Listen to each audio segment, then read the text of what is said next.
Praise the Lord. प्रभु यीशु मसीह नासरी के नाम में आप सभी को जय मसीह की। परमेश्वर के महान नाम को धन्यवाद हो कि परमेश्वर ने फिर से एक बार एक नया दिन को आपके और मेरे जीवन में जोड़ा है, ताकि हम उसके आशीष को प्राप्त करते रहे, उसके अनुग्रह को अपने जीवन में अनुभव करते रहे। आप सभी का रिवाइवल प्रेयर सेंटर चैनल में स्वागत है। डेली वर्ड आप तक पहुँचते रहेगी। परमेश्वर के वचन को आप सुनते रहें और आशीषित होते रहें। आज के मनन के लिए हम परमेश्वर के वचन से देखेंगे भजन संहिता की पुस्तक, उसकी 19 अध्याय 7 से लेकर 9वां वचन तक। आए हम इस जगह पे मिल के पढ़े। इस जगह में इस प्रकार से लिखा हुआ है, यहोवा की व्यवस्था खरी है, वो प्राण को बहाल कर देती है। यहोवा के नियम विश्वास योग्य है, साधारण लोगों को बुद्धिमान बना देते हैं। यहोवा के उपदेश सिद्ध है, हृदय को आनंदित कर देते हैं। यहोवा की आज्ञा निर्मल है, वो आँखों में ज्योति ले आती है। यहोवा का भय पवित्र है, वो अनंत काल तक स्थिर रहता है। यहोवा के नियम सत्य और पूरी से धर्ममय है। Praise the Lord. परमेश्वर के वचन में हम देख सकते हैं कि परमेश्वर की जो व्यवस्था है, परमेश्वर की जो वचन है, वो हमारे जीवन को बहाल करने वाला वचन है, हमारे जीवन को आशीषमय करने वाला वचन है, हमारे जीवन को परमेश्वर को उस वचन से उस शांति देने वाला वचन है। इस जगह में लिखा है कि परमेश्वर का जो वचन है, सबसे पहली बात है, जीवन को बहाल करता है, प्राण को बहाल करता, आनंदित करता है, वो खुशी करता है, वो आपके जीवन को स्थिर करता है। दूसरी बात हम देख सकते हैं, परमेश्वर के वचन की नियम जो है विश्वास योग्य है। उसका जो नियम है विश्वास योग्य। अगर आप परमेश्वर के वचन में आप देखते हैं, उसकी एक भी बिंदु लोप नहीं होगा, एक भी बिंदु झूठ नहीं है, स्थिर है परमेश्वर का वचन। इसलिए हम उसके वचन में देख सकते हैं कि वो प्राण को आनंदित करता है, बहाल करता है, और उसके नियम विश्वास योग्य है, साधारण लोगों को बुद्धिमान बना देते हैं। यदि आप अपने आप को सोचते हैं कमजोर है, यदि आप अपने आप को सोचते हैं कि आप मूर्ख है, आपको लोग बोलते होंगे बेवकूफ़ या मूर्ख या जो भी बोलते होंगे, आपको मैं बताना चाहता हूँ, यदि आपको बुद्धिमान होना है, यदि आपके प्राण स्थिर होना है, यदि आपके जो आपके स्थिर आत्मा होना है, तो आपको परमेश्वर के वचन में विश्वास करने की आवश्यकता है। आपको परमेश्वर के वचन को ध्यान करने की आवश्यकता है, परमेश्वर के वचन को पढ़ने की आवश्यकता है, परमेश्वर के वचन को अपने अंदर रखकर उस पर चलने की आवश्यकता है। हम उसके 8वां वचन में देख सकते हैं कि उसका उपदेश सिद्ध है, उसका जो परमेश्वर के वचन सिद्ध है, वो ऐसा नहीं है कि अस्थिर या ऐसे डमाडोल होने वाला नहीं है, सिद्ध है, परफेक्ट है। इसलिए वो हृदय को आनंदित कर देते हैं। इस जगह पर हम देखते हैं, अगर आपके जीवन में आनंद की ज़रूरत है, आप अगर आनंदित नहीं हो पाते हैं, खुश नहीं हो पाते हैं, तो मैं आपको बताना चाहता हूँ, परमेश्वर के वचन अपने हृदय पर लाए, आपको परमेश्वर के वचन आनंद से भर देगा। यहोवा की आज्ञा तो निर्मल है, वो शुद्ध है, वो निर्मल है, वो पवित्र है, और आँखों में ज्योति लेकर आती है। परमेश्वर के वचन में हम देखते हैं कि वो हमारे आँखों में ज्योति लेकर आती है। 9वां वचन में हम देख सकते हैं कि यहोवा का भय पवित्र है, वो अनंत काल तक स्थिर रहता है। यहोवा के नियम सत्य है, पूरी रीति से धर्ममय है। उसके जो भी वचन है, पवित्र वचन, जो हम परमेश्वर के वचन को हम पढ़ते हैं, सुनते हैं और उसको मनन करते हैं, वो वचन जो है पवित्र है, वो वचन जो है शुद्ध है, वो वचन जो है पूरी तरह से सत्य है, उसमें कोई भी असत्य नहीं है।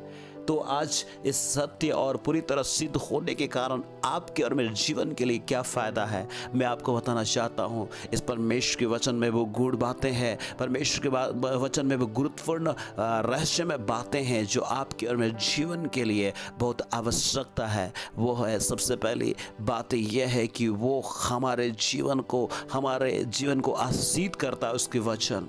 दूसरी बात है, वो हमारे जीवन में हमें परमेश्वर के वचन बुद्धिमान बनाता है, हमारे मन को स्थिर करता है। अगर आपके मन इन दिनों में, इस समय में स्थिर नहीं है, आपको लगता है कि आपकी बुद्धि काम नहीं कर रही है, आपको लगता है कि आपकी सोच काम नहीं कर रहा है, तो मैं आपसे बताना चाहता हूं कि आप परमेश्वर के वचन की ओर अपने आप को फेरे।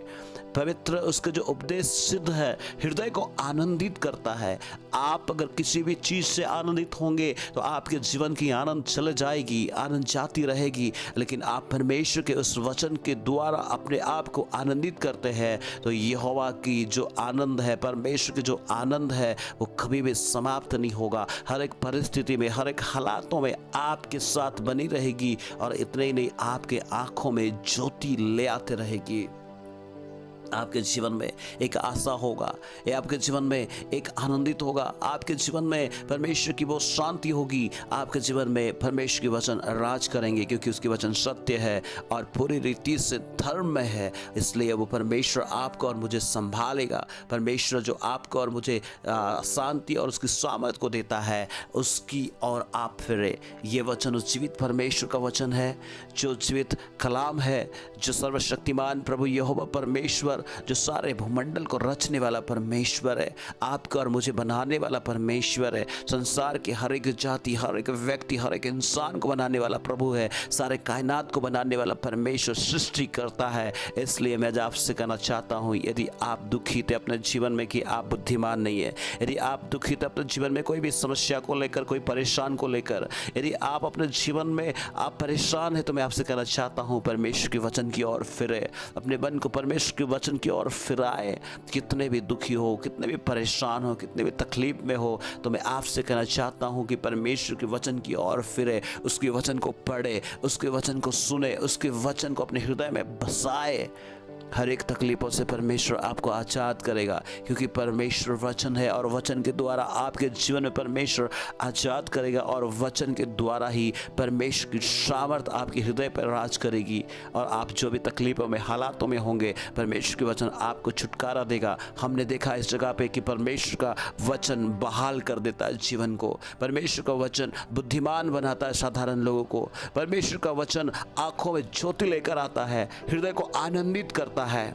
परमेश्वर का वचन अंत काल तक स्थिर है, वो कभी समाप्त नहीं होगा, अनंत है और वो सत्य है और धर्ममय है। इसलिए मैं आपसे कहना चाहता हूँ, वो कोई साधारण व्यक्ति का वचन नहीं है, वो वचन में सामर्थ है, वचन में जीवन है, वचन में अनंत जीवन है। इसलिए वचन की ओर फिरे, वचन को अपने हृदय पर लेकर आए, परमेश्वर के ऊपर भरोसा करें। आपके जीवन की हर एक उन तकलीफों से, आपके जीवन की हर एक उन कमजोरियों से, आपके जीवन की हर एक उन निराशाओं से आज़ाद करेगा परमेश्वर, क्योंकि वो सामर्थी है और वो सर्वशक्तिमान प्रभु यहोवा परमेश्वर है। इसलिए तो आपको और मुझे बचाने के लिए अपने पुत्र प्रभु यीशु मसीह को भेजा, ताकि आपके स्थान पे, मेरे स्थान पे, पाप के कारण जो हम मरने वाले थे, नाश होने वाले थे, और उस समय पे यीशु मसीह को बलिदान होने का पड़ा और वो अपने आप को दे दिया। आज से 2022 साल पहले यीशु मसीह की कुर्बान हुआ, यीशु मसीह ने मारे गए, गाड़े गए और तीसरे दिन जी उठे। आज वो जीवित है और जो उसे बुलाते हैं। यदि आप पहली बार सुन रहे हैं तो मैं आपसे कहना चाहता हूँ, यीशु को प्रभु करके विश्वास करना चाहते हैं, अपने हृदय पे बुलाना चाहते हैं, तो आप उसे बुलाएं, आपके हृदय पे वो आएंगे। प्रभु करके आप मानेंगे तो बस इतना ही कह के, प्रभु मेरे जीवन का प्रभु बन जाए, मैं अपने पापों को मानता हूँ, परमेश्वर आपके पुत्र प्रभु यीशु के लहू से मुझे शुद्ध कर। आप परमेश्वर के बेटा और बेटी बन जाएंगे, परमेश्वर के वचन आपके हृदय पे काम करेगा और आप परमेश्वर की शांति पाएंगे, आपके हृदय में आनंद होगा और आप परमेश्वर की उस सामर्थ के द्वारा आपकी समस्या को आप सामना करेंगे और जयवंत होंगे। परमेश्वर आपके जीवन में बड़ा काम करेंगे। यदि आप सुनते आए हैं, परमेश्वर के वचन को जानते हैं, विश्वास करते हैं, अगर आपके जीवन में बहाल नहीं हो पा रहा है, आनंद नहीं हो पा रहा है, आप खुशी नहीं हो पा रहे हैं, टेंशन में है, परेशान में है, दिक्कत में है, आप आनंदित नहीं हो पा रहे, तो मैं आपसे कहना चाहता हूँ, परमेश्वर के वचन को महत्व दे, परमेश्वर के वचन को पहला स्थान दे, परमेश्वर के वचन को अपने हृदय पर रखे। परमेश्वर के वचन आपको सामर्थ्य देगा, शांति देगा, और ताकि आप अपने जीवन में हर एक उन बातों के जो जिससे परेशान हो रहे, आप जयवंत हो सके, आप जयवंत होते हुए अपने जीवन को चला सके, उस परमेश्वर की ओर आप मजबूत हो सके। इसलिए समय होगा कि आप अपने आप को परमेश्वर के नज़दीक लेकर आए, उसके साथ रिश्ता सही करे, पवित्र आत्मा को बताए कि अपने कमजोरी को वो आपको चलाएंगे, वचन को अपने हृदय पे भरे, उसको बसने दे कि वो आपको चलाए। सारे बातों के लिए परमेश्वर के ऊपर निर्भर हो जाए। परमेश्वर आप सभी को इस वचन के द्वारा आशीष करे। आइए हम प्रार्थना करेंगे। सर्वशक्तिमान परमेश्वर यहोवा यीशु प्रभु नासरी के नाम में हम आपसे प्रार्थना करते हैं। इस समय पे सुने हुए हर एक आपके बेटा और बेटी को आपके सामर्थ्य हाथों में सौंपते हैं। जितने भी लोगों ने वचन को सुना है, हर एक को तू आशीष दे यदि कोई प्रॉब्लम में है, दिक्कत में, परेशानी में है, तो परमेश्वर आपकी चंगाई, आपकी छुटकारा उन तक पहुंचने पाए। यीशु मसीह नासरी के नाम में मैं प्रार्थना करता हूं प्रभु जी, आपकी छुटकारा इसी समय पे पहुंचे। कोई भी बीमारी, लाइलाज बीमारी क्यों ना हो प्रभु, सुनने वाले के हृदय पे, सुनने वाले के कान के द्वारा उनके जीवन पर कार्य करे और परमेश्वर आपकी चंगाई, छुटकारा आ जाए। मानसिक, शारीरिक, कोई भी प्रकार की बीमारी क्यों ना हो पिता, आपकी छुटकारा मिले। यीशु मसीह हम धन्यवाद देते हैं, आपने इस प्रकार के कार्य किया। पवित्र आत्मा हम धन्यवाद देते हैं, आपकी सामर्थ उतरे और काम करने पाए। यीशु के नाम में इस प्रार्थना को मांगते हैं, आमीन। सुनने के लिए आप सभी को बहुत बहुत धन्यवाद। यदि आप परमेश्वर के वचन को पहली बार सुन रहे हैं, अभी तक सब्सक्राइब नहीं किए हैं, तो इस चैनल को आप जरूर सब्सक्राइब करें, बेल आइकन को दबाएं ताकि परमेश्वर के वचन लगातार आप तक पहुंचते रहे। और यदि अच्छा लगता है जरूर दूसरों तक भी शेयर करें और उनसे भी कहें कि सब्सक्राइब करने के लिए परमेश्वर के वचन प्रतिदिन उन तक भी पहुँचते रहेगी। आप सभी को फिर से एक बार गॉड ब्लेस यू, जय मसीह की। परमेश्वर के आशीष में आप बढ़ते रहे, आमीन।